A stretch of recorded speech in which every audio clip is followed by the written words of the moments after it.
You're watching Mick and T's Sports Report on CHCO Television. And now, here's two guys who once walked 10 kilometers just to get a free poutine sample at Smokes, Evan and Joe. I'm Joe Ticotsky down here in New Haven, Connecticut. I'm Evan McFarlane here in St. Andrews, New Brunswick, where it's hotter than it was in August. And this is the start of our third season of Mick and T's Sports Report here on CHCO-TV. Later on in the opening segment, we'll celebrate and reminisce about our first 2 years in the air. But first, as our announcer, Amelia Welch, mentioned in the opening intro, we both walked 10 kilometers once just to get a free poutine sample at Smokes. That's a couple of my favorite things together, poutine and free. So anyone who knows me knows that I will walk a lot further than 10K. And for our American viewers, Smokes is a mainly Canadian-based restaurant chain that sells poutine. And I looked up an order. Their triple pork poutine has a whopping 87 grams of fat, which is pretty much 120% of your daily recommended amount. It's good. It's good stuff, though. It's worth every bite. Now, since this is the start of our third season, I want to remind people, believe it or not, our first episode was actually 60 minutes long. But when we heard that most of the audience tuned out after 5 minutes, we figured we would shorten it to a tidy 30 minutes. And some of those earlier ones, man, it's they're almost emotionally damaging to watch. Yeah, we've come a long way, Joe. That was our first episode 2 years ago. Good God. And then we had a guest host for a while. Oh no, that was you.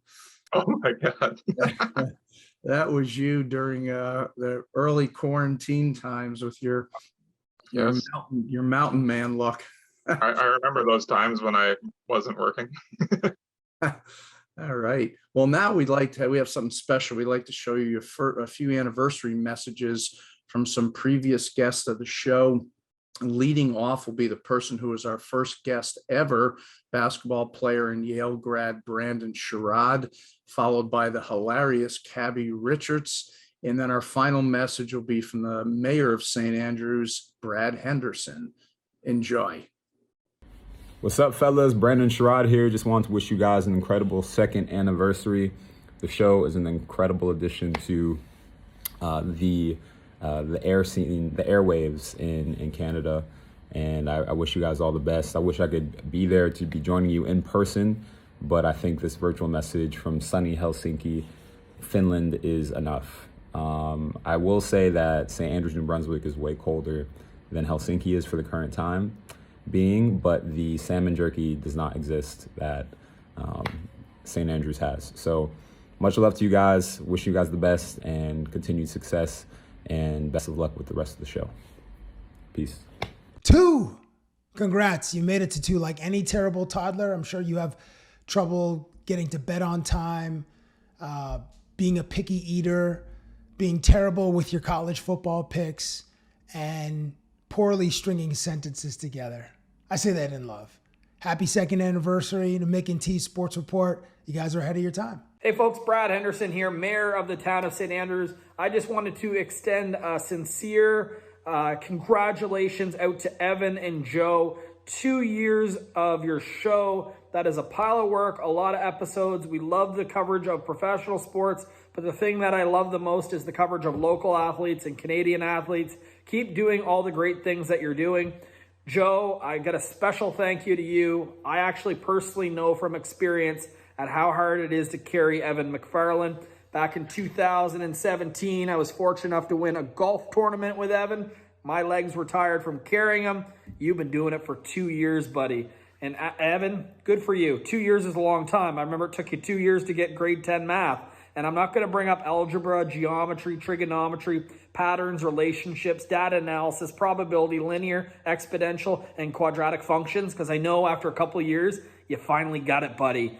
Anyway, guys, congratulations. Thank you for having me on Small Town Spotlight to talk about beautiful St. Andrews by the Sea. Hope to be on your show again to talk about all the other great things that we have going. Congratulations and have a great day. That was some good stuff, Evan. Brad, he really gave it to you, the mayor. Man, you'd think it would bother me at this point, but I'm so used to hearing his garbage that it's really not that big of a deal. But yeah, Brad's doing great things in the town, so we're happy to have him around, even if I am his verbal punching bag. But I will throw a quick shout out to Cabby. Actually, he gave us one. I'll give him one back. But we have stolen him from the United States again, and Cabby has left, and he is now back at his original roots, working at Sportsnet. So that is exciting. That's good. All three of those. Brandon is now in Finland, and Brad's the mayor, and Cabby's got some new stuff going on. So that's good. I think that their appearances on our show were extremely influential into all of those moves. Oh, without a doubt, without a doubt. And coming up next, part 2 of our interview with recent Radio Hall of Fame inductee Dan Patrick. So stay tuned. You're watching the 2nd anniversary episode of Mick and T Sports Report on CHCO-TV in St. Andrews, New Brunswick.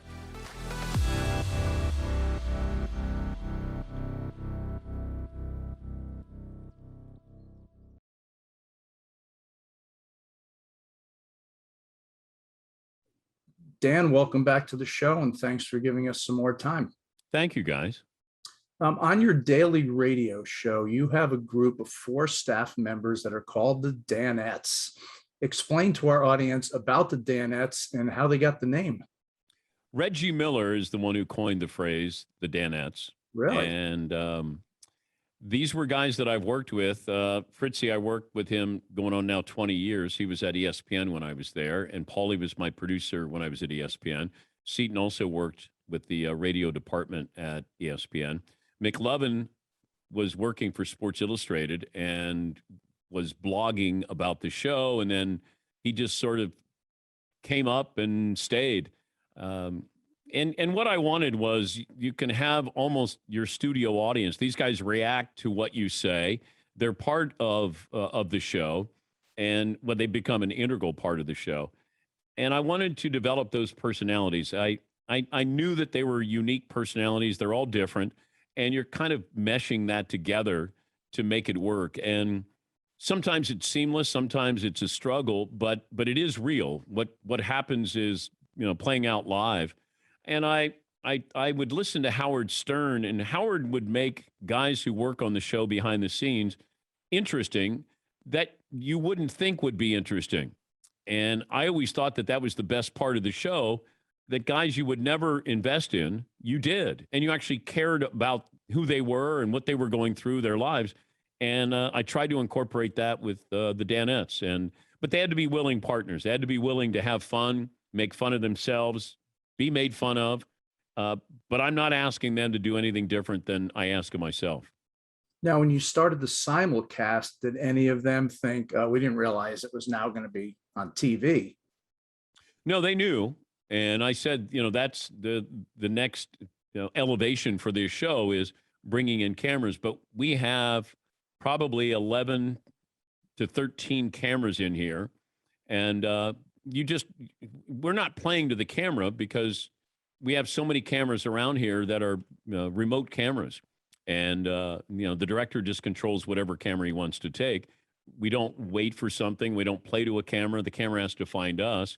And therefore, you can act a lot more naturally than if a camera's right in your face. It's a little bit different. These guys know that it'll be caught. There's a camera around here that'll catch just about everything. And, they know that's open game. Evan? Yeah, I'll kind of piggyback off that a little bit, but your radio show is such a great listen with its mix of entertainment, information, and opinion. The modern trend seems to be who can be the loudest and most controversial. Did you ever feel pressure to change parts of your show to appeal to that demographic? No, not at all. And I didn't want to. I didn't want to go into a show and say, what is my hot take here? If you have a hot take, it'll kind of birth itself, as opposed to, I got these things I'm going to say, and I want to make headlines. I don't begrudge anybody who does it, because if you don't like it, then don't listen to it or don't watch it. But people have hot takes all the time. It's just not something that was in my personality that I wanted to do that. You can have a strong opinion, but a hot take, it just feels like you're basically crying out for could you please put this in a headline? And a lot of guys have been successful doing that. It's just not in my DNA. I appreciate that. On a lighter note, your wife has owned a great ice cream shop for the past 15 years in Milford, Connecticut, named Walnut Beach Creamery, right in the city's arts district near the beach. I've been there before. It's a great place. What's your favorite flavor that she sells? And have you ever gotten behind the counter to help scoop? She has a truck that she takes around for graduations, or it could be a wedding. I've gotten in the truck and helped her scoop ice cream, which is hard work, by the way. Hard work. But I would probably say Mad Molly is my favorite flavor because it's named after my youngest daughter, Molly. And she was always mad growing up. And we just named her Mad Molly. We have a couple ice creams that are named after either kids or pets or whatever it might be, because she makes all these flavors on site, which is a lot of hard work, but she cares about being different. And Walnut Beach Creamery she has people who come from all over. They come from New York, New Jersey, Massachusetts. They drive down because they're ice cream aficionados and they want to have this. And she takes great pride in that product. Yeah, it's a neat place. Maybe we can get a little Canadian type flavor in there. Feel free to name it after our show. We need a site too in St. Andrews. That would go crazy here. All right, Evan, you got one more question for Dan? Yeah, I want to leave with this, Dan. Let's let you pump the tires maybe for your podcast that maybe some of our viewers are unfamiliar with. So maybe tell us a little bit about the scene with Dan Patrick. Well, there's always that scene in a movie where you go, remember that scene? And I thought, why not do a podcast where you ask Will Ferrell about the streaking scene in Old School, or the scene at the end of Breaking Bad with Bryan Cranston, or Adam Sandler and Happy Gilmore where he fights Bob Barker, and just kind of find out what went on, what happened behind the scenes. And we're in our second season, and it's an opportunity to have on people to talk about these iconic scenes, whether it's in a TV show or in movies. And they last about 25 to 30 minutes. It's a nice bite-sized portion. You can listen because you're familiar with it. If you aren't, it may, spur you to go watch the movie. But, I've been very fortunate. We've had Peter Billingsley, who was Ralphie in Christmas Story, shooting his eye out with his red rifle, BB gun. Trying to think who else we've had recently. But, it's just been, there've been so many of these people who you get them together or you get them to talk about what their role was and what went into it, some of the fun stories behind it. And it's great that they allow me to pull back the curtain on it. And that's done by IMDb? That's Amazon Music. Amazon Music puts that out. We put out one every week, and it's good. Very entertaining. Great. We just did one with David Harbour of Stranger Things. We let off the year 2, and the reaction was it was the #1 podcast on Amazon. He was that good, that open. I mean, he talked about he's a stepdad to his new wife's kids, and he said being on Stranger Things with these young kids helped him get ready for that role. So those are the kind of things that you can expect to hear. It's a little bit different. We don't gloss over things. We're trying to get something that has some substance there, some meaning, and something that you may not have known. Good. I've taken a listen to it. Very enjoyable. Dan, let's finish up with a few quick rapid fire questions if you're up for it, and then we'll let you go. All right. Favorite piece of sports memorabilia that you own? I don't own it, but it's in the man cave. It's Carson Palmer's Heisman Trophy that he loaned us, and it's back on the bar. I can see it. I like to keep my eye on it at all times because I'd hate for something to happen to Carson Palmer's Heisman Trophy. Okay. Yes. Favorite Patrick: Mahomes, Ewing, McEnroe, or Patrick Warburton, Putty from Seinfeld? Patrick Ewing. Okay. Developed a friendship with him, and it's we reach out, we text a few times back and forth, but that was a surprising friendship that developed from this show. Yeah, and he had a great run in the Big East tournament last year. Yeah, he did, and I hope he gets a few more good players in there, and he gets another chance to make a run. Good. First to retire, Tom Brady, LeBron James, or Dan Patrick? I'll say Tom Brady. Okay. And lastly, when in New Haven, Sally's, Pepe's, or Modern for pizza? Wherever anybody's going, I'll go. It doesn't matter. I'm an equal opportunity eater when it comes to those. I probably am a little more fondly of Sally's. Mm-hmm. We did a blind taste test here in the man cave with the Danettes, and we got 4 pizzas, 4 different places, including those 3 that you mentioned.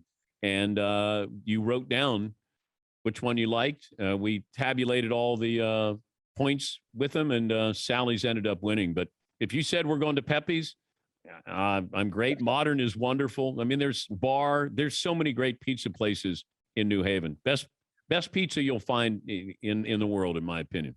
I've been telling Evan that, and we got to try to get him down here south of the border. Dan, this has certainly been a highlight for both of us, and we really can't thank you enough. I grew up sort of a sports TV geek, and I can remember watching Bill Mazer and Lee Leonard host Sports Extra on Sunday nights on Channel 5 in New York, and it was sort of widely known as the first show dedicated solely to sports highlights. And you've not only carried on that tradition, but you really took it to new heights with your writing, humor, and personality. And on behalf of sports fans all over, we both really thank you. Well, thank you. And look, there's so many great people behind the scenes who made all this work. And, at Sports Center, we just got all the credit for it. But thank you for the kind words. Oh, thank you. We appreciate it. Good luck, guys. He's Dan Patrick, and he can be heard weekdays on the Dan Patrick Show all throughout the U.S. on Fox Sports Radio, as well as Sirius XM satellite radio and simulcast on the Peacock Network.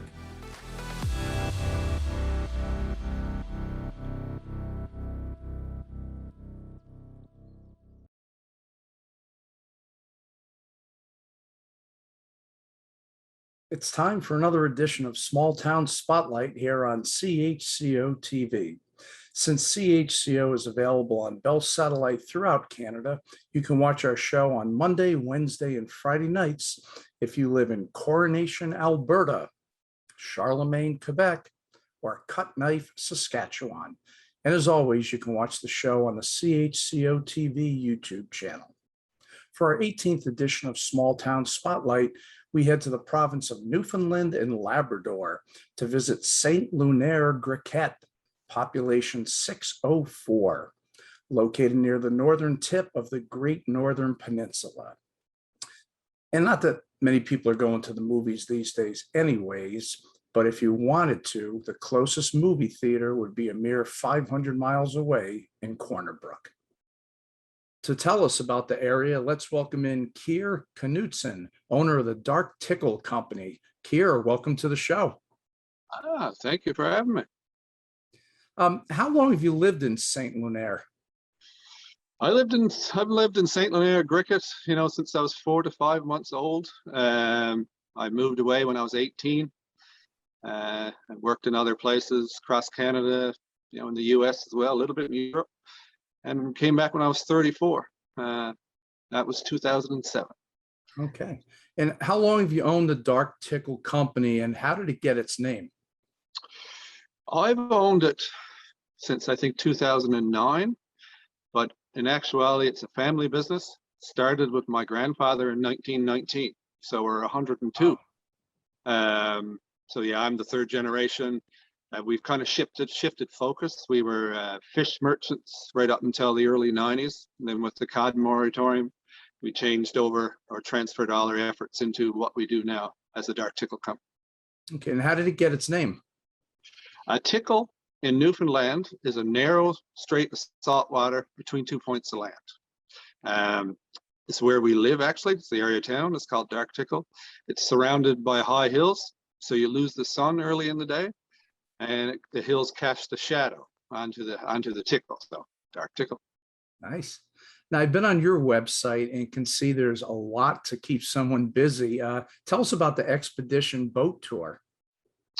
Yeah, we did. We have a 28-foot rib. It's an ocean-going rib, similar to what the Coast Guard uses. So we bring people out and interpret icebergs, whales, talk a lot about the natural history, marine life. Plus, we have an ROV, which we put down on a wreck and stream onto a screen aboard the boat. So and kind of interpret the wreck, the cannons, and some of the underwater life as well. Try to give sort of a just pseudo diving experience to people, that can't get under the water. Now, what type of things would you see when you're on that tour? We'll see, as I say, icebergs, humpback whales, minke whales, orca, various dolphin, lots of seabirds. Plus, of course, the geology of the area, which is fairly spectacular with huge cliffs and this kind of stuff. Now, I noticed in your company, you also have a cafe and gift shop on site. So tell us a little bit about that. Yeah, well, primarily what we're known for is the processing of wild berries. So it all kind of stems around that. So we have a processing facility where the visitors can actually, watch the products being made from the wild berries. A gift shop associated with that, and then a cafe, which has a historical kind of theme. This area is the French shore, it's called. So the French had the sole rights to fish here until the late 1800s. So it's basically themed in that way and tries to tell the story of that migratory fishery. Okay. Now, I was reading online about some of the jams and spreads that you sell, and I got to be honest, some are quite foreign to me. I'm going to give you a pair of them, and you tell me what they actually would taste like. Let's start with the partridge berry. So the partridge berry internationally is known as a lingonberry. So anybody familiar with IKEA, they'll get lingonberry sauce. The local name is partridge berries. Ours are all wild as opposed to cultivated. So they're quite a bit lower to the ground, far sweeter. But partridge berry in itself, as a taste, it's related to the cranberry. So it's quite tart. Okay. But the more and more frost that hits it in the fall of the year, if you pick them in the fall, the sweeter the berry gets. If you pick them when they're frozen, even better. It's like an ice wine kind of concept. I didn't think it had anything to do with Reuben Kincaid and Shirley Jones from the old Partridge Family show. No, nothing to do with that. Now, how about the one called the squashberry? Squashberry, you may even have something similar down your area. It's similar to a high bush cranberry. So they're, bunches of bright red berries that can grow on bushes up to 6 feet high, unless you have moose, and then they're about 3 inches high. They're a tart berry as well, not as tart as the partridge berry, but still on the tartar side of things. But quite a nice taste and quite a nice color, very bright ruby red color. And they can be used in jams, pies, all sorts of things. Sauces, teas. We're about to start developing some ice cream with it. Oh, okay. And you ship your stuff all over the world or just Canada? From a wholesale perspective, is what we primarily do. We ship mostly Newfoundland and across Canada. Retail, we do a little bit of wholesale in the US also, but mostly retail there, and a little bit in Europe. Okay. All right. We'll get you out on this. I asked you before the show what you do on a typical day off, and your response was, I have days off. Okay, and your quote unquote slow season starting in October, what do you do when you have a day off? Yeah, so I mean, we're working 7 days a week, 13, 14 hours a day, really, till October 1st. Then finally we get some time off. So we like to camp, hike, this kind of stuff. When the snow hits, we're avid snowmobilers, skiers, stuff of this nature. So it's, for the most part, we do a lot of outdoor activities. Being from this area, or if you live in this area, if you're not into the outdoors, you better like the TV. 'Cause that's really what this area is about. Yeah, and you can see with just the background picture I have there, that's just stunning, stunning scenery, and it must be a great place to live, and certainly a nice place to visit. Yeah, we certainly enjoyed. Just below your right shoulder there, that's actually the building that we run the boat tour out of. Okay, all right. Well, what I always tell our guests, first I want to let people know, to find out more about the company, you can go online at darktickle.com. Great website. It tells you anything you want, anything and everything you want to know. It's a very informative website. And Kier, as I tell all of our small town spotlight guests, if you and your family ever make it down this way, New Haven is halfway between Boston and New York, so please stop in and I will treat you to some of our world famous thin crust pizza if you're down here. I'd love to come visit. I've been to Connecticut once, actually. I rode a motorcycle down through there when I was about 20 years old. Okay. But really, really beautiful. Thanks. All right. Yeah, he is Kier Knudsen, lifelong resident of St. Lunaire-Griquet in Newfoundland and owner of the Dark Tickle Company. Kier, thanks so much for being on the show. Thank you very much for having me. You continue to amaze me, Joe. What's up with the Who shirt? Yeah, I figured I didn't have any connection to Newfoundland. I heard the song "I Can See for Miles," which I figured is sort of Newfoundland-ish. And I had an old Who T-shirt hanging around, not like an original one or anything, so I figured I'd wear it. But whatever. Okay, that Dan Patrick interview, man, he gives 20 minutes total, and the guy, he's got the best radio voice ever. It's phenomenal. So good. And I did say dig up a picture. This is his wife's place, the ice cream place. It's called Walnut Street Creamery in good old Milford, Connecticut. So I figured I'd give her a little plug there. Look at that truck. That's awesome. Nice. All right, so we are up to the shout out portion of the show, and why don't you go first? Yeah, usually I've been picking people that I know who are going to get back to me and say thanks. I mean, if this person gets back and says thanks, then we might have a new guest. But I'm going to give a shout out to Canadian tennis up-and-coming star Leylah Fernandez for that incredible run in the U.S. Open, because that was so exciting to watch. It was amazing. Just her personality, and just she's so composed for someone her age. She's amazing. Yeah. We haven't seen the last of her. She's going to be doing that for a while, I think. Yeah. And then I'm just going to give a quick mention, sadly, to a tremendous Canadian comedian and worldwide comedian, Norm Macdonald, who passed away. And that was a sad one. I had actually seen him 3 different times in concerts, and he was just, you always felt he was about to go off the rails, and he was just a comedic genius. And I know for you guys up there, it was also sad. He's a Canadian, and so we remember a little R.I.P. to Norm Macdonald. R.I.P. to Turd Ferguson. That's it. All right, well, that is it for episode 26 and the start of our 3rd season here at Mick and T Sports Report. Happy upcoming Thanksgiving to our Canadian viewers. I'm Joe here in New Haven. I'm Evan here in St. Andrews, getting ready to get my turkey on. There you go.